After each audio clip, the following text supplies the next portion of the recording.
it's not like we have a large crowd that we have to have too much traffic control here. So we have Tim Coleman, and Tim is with Colorado REA, and they're working on some stuff for the fires that we were just talking about for potential legislation next year. So, Tim, I'm going to let you just take it away, and I'm going to mute myself. Thanks, Kathy. Thank you for having us on this morning. Yeah, as we have been discussing this morning, there are a number of wildfires that are burning in Colorado and Wyoming and across other parts of the western states, and that has a large impact on our air quality and a number of other things that we all know about. And over the last few years, CREA and its managers have really been discussing the possibility of looking at some legislative solutions to address concerns around wildfire mitigation and vegetation management within the utility sector, and more specifically within the co-ops as well. In between of this year's legislative session, as you all know, there was a couple week break there in the middle of session. We really got to work on putting together a white paper around some policies that other states have adopted to curb the risk of wildfires, as well as enhance vegetation management in the utility sector. So if you all have not already seen the paper, it can be found at crea.coop under the legislative tab. I would not consider it light reading. So I wouldn't suggest it before bedtime, but there's some really interesting stuff, and it tries to do a really comprehensive look at different policy options that the state of Colorado can adopt to increase vegetation management here in Colorado. As a little bit, just as an aside, please feel free, since there's only a few of us, just to interrupt at any time if you have any questions. I would much prefer this to be a dialogue rather than me just speaking for the entire time. So, just a little bit of background about CREA. I'm sure most of you are familiar with it, but we do represent the 22 electric cooperatives, as well as tri-state generation and transmission down at the Capitol. We are a trade association, so balancing the needs of our different members. But this is an issue that all of our members have expressed concerns about, and that is why we are going to be hopefully moving forward with legislation come January. Our cooperatives serve about 70% of the land mass in Colorado, with about 80,000 miles of distribution and transmission lines that run across the states. And within that poses a significant risk of wildfires, looking at those right-of-way structures and performing adequate vegetation management inside of those. This is a problem not only for our more mountainous cooperatives, but also our eastern plains folks as well. And so this is really trying to develop policies that can be implemented with flexibility to allow the utilities to best manage their own infrastructure while creating some standards around vegetation management, with the trade-off being implementing some kind of limited liability if a wildfire were to start. The idea being that if a wildfire does start in one of our service territories, there is a vast lack of insurance that's available for wildfires, and it is conceivable that if a wildfire were to start in a cooperative service territory and it came from utility infrastructure, that those cooperatives would then would have to go into insolvency to pay out for that insurance, and with that lack of insurance to cover the cost of a wildfire.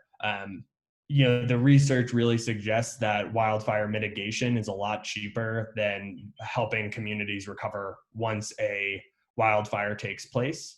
And so the paper and our policies are really looking at how do we implement policies up front to prevent the fires, and then instead of having to deal with what happens when a wildfire starts. So the paper really looks at three key issues. The liability structure in Colorado.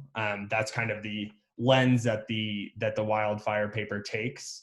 And then within that, setting standards of vegetation management, evaluating right-of-way standardization, and then looking at how there can be some flexibility around making sure there's consistency within implementation, whether it's on federal land, state land, or private land. I feel like that's a pretty good place to stop and just open it up for questions and see if there's anything initially off the bat. And then if not, I can dive a little bit deeper into those three areas.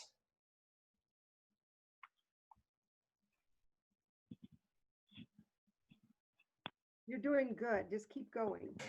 All right. Well, thank you. I will continue on. So, as of, as I had mentioned previously, the goal is really to look at policies that create some standardization around vegetation management in Colorado. Two states have really made legislative progress in this arena. The first being California, and the second being Utah. To avoid the trope of comparing Colorado to California, we mentioned that the policy, their policies and their impact on the utility infrastructure there.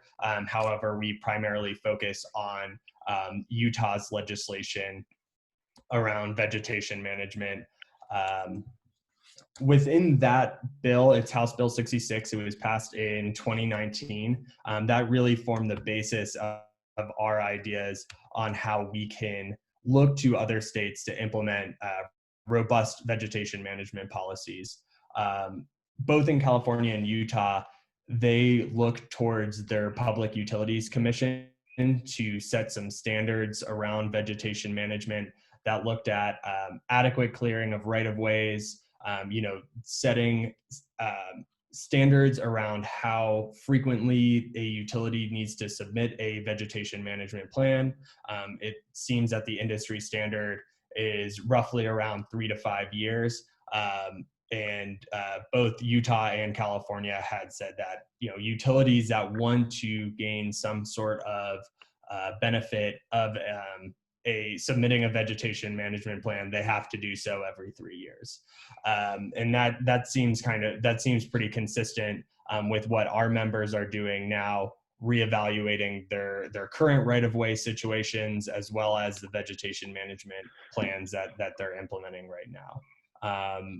Sadly, I think that there's only so much work that we can do within setting up standards around vegetation management without looking at how the utilities are able to deal with danger or hazard trees that fall just outside of the right-of-way.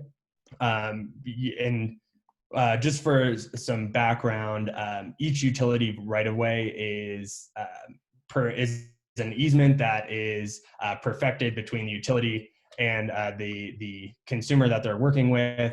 And so oftentimes the right-of-ways can differ depending on whether it's on private land, state land, or federal land. And so finding some ways to form some consistency around that could really help a utility better able to manage their right-of-ways. And there's two places that we have really looked at and analyzed policies around right-of-way structuring. The first is Missouri. They were able to pass legislation that sets standards around the type of the width of the right-of-way based on the size of the distribution or the transmission line. While we have some members that feel like this would be a really great policy to implement, and it's something that we are exploring and putting into legislation, next year, we do find that there could be some challenges related to takings issue. Right now, the average right of way kind of sits about 20 feet, so 10 feet on either side of the center line, with that being variable depending on the type of easement and the type of right of way agreement there is with the utility. However, that can change drastically. We have some co-ops in the mountains that the federal land managers have granted them 50-foot right of ways, which really helps them mitigate their risk with trees that might be on that adjoining or abutting land outside of their right of way. And secondly, we have been analyzing a recent Federal Forest Service rule that implemented some structures around utilities accessing the right-of-way in a timely manner, decreasing the amount of permitting time to access federal lands, as well as implementing a structure to allow a utility to access the right-of-way to remove a hazard tree that is on that abutting or adjoining land that could possess a threat to the infrastructure. And so those are kind of the two main policy areas that CREA and its memberships are looking at right now, to seek some clarity within Colorado statute around setting up these structures, and with the trade-off being limiting liability to the co-op if a fire does start within that service territory. Tim, is there anything in there, or does there need to be anything that we always have this one size fits all? Do you need more right of way in the mountains that is very forested compared to right of ways on the eastern plains, which may be grass vegetation rather than trees? Or vice versa, do you need more out here than you do in the mountains? Yeah, I would say that the biggest threat to the utility infrastructure is those hazard trees, which tend to be in more mountainous terrain. We are looking at whatever policy and legislative package we move forward with will have the flexibility to allow local communities and the cooperatives to have discretion on how and what their vegetation management plan looks like. The cooperatives are really sensitive to the one size fits all model. There's definitely a saying in the co-op world, if you've seen one co-op, you've seen one co-op. So we definitely want to make sure that there is that flexibility for each of the co-ops to implement a vegetation management strategy that is appropriate for their service territory.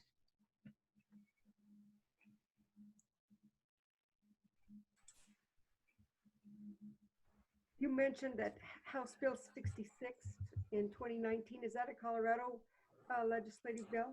That is out of Utah. Utah, okay. And that is really, I think, the main policy option that we are looking at.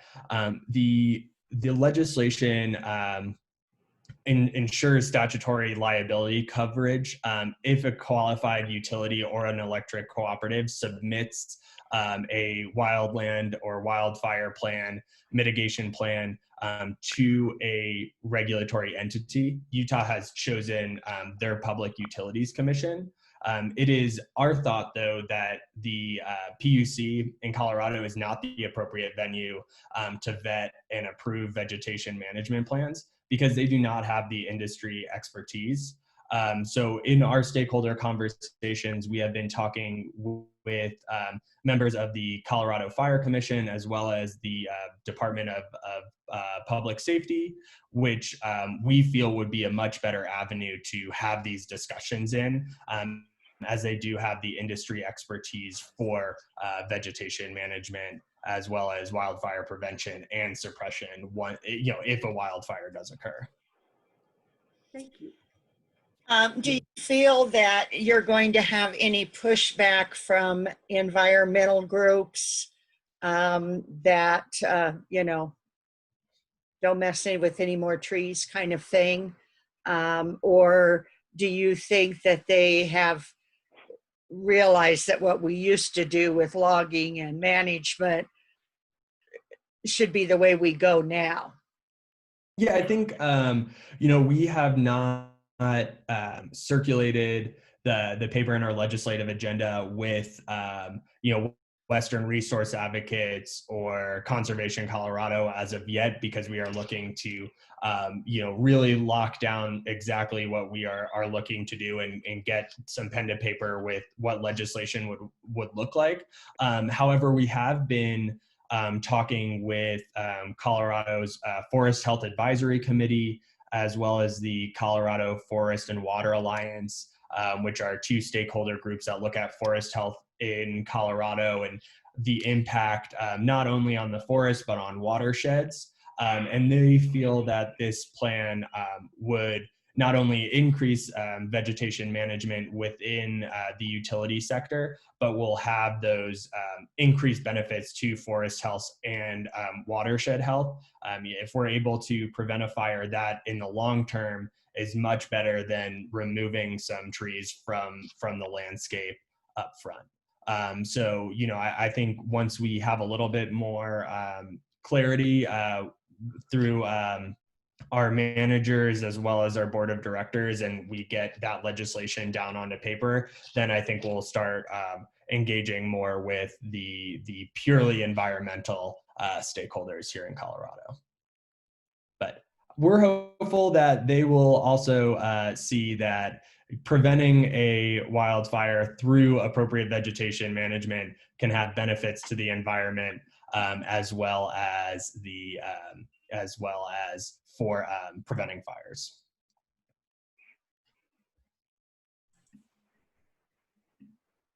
Other questions? We've got Leslie on, and I saw we had Dennis on for a while, and then he disappeared. I think he was having trouble getting connected into the audio.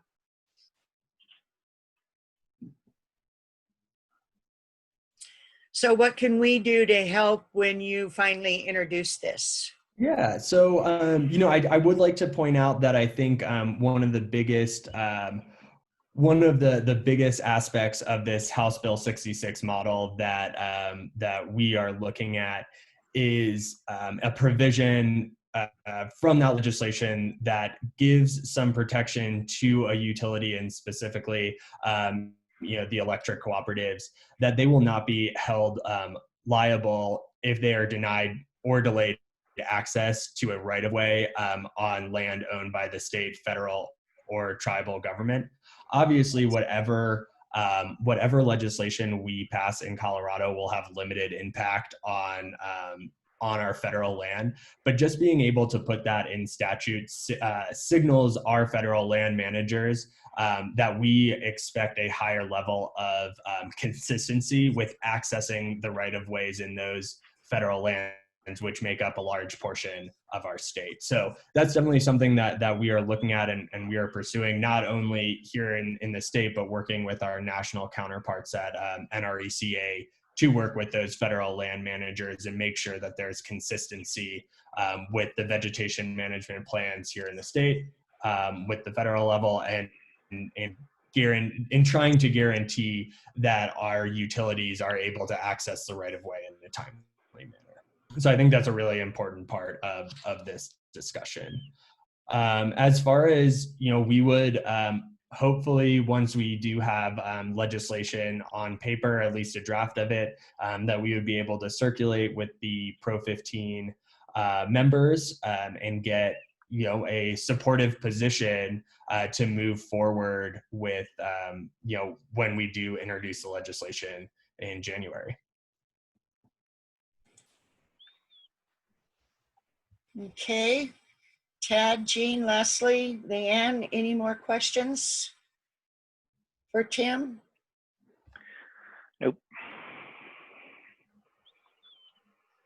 Either. No, this has been very informative. This is Leslie, by the way. So I'm in the middle of the country and have terrible internet, but no, This has been very informative, and I really appreciated reading over the white paper and being a part of this discussion. I don't have any questions, but I appreciated being able to listen in. I don't have any either, and thank you, Tim, for your time. Of course. And, I would encourage you all to read the white paper if you haven't. Myself or Jeff Heyer will be available to answer any questions relating to the paper or legislation moving forward. I think our timeline for having a draft of legislation will be probably around the end of October. So, stay tuned for us circulating a draft of what we put together. All right. Anything else, Tim, that we need to know before we close today? No, I don't think so.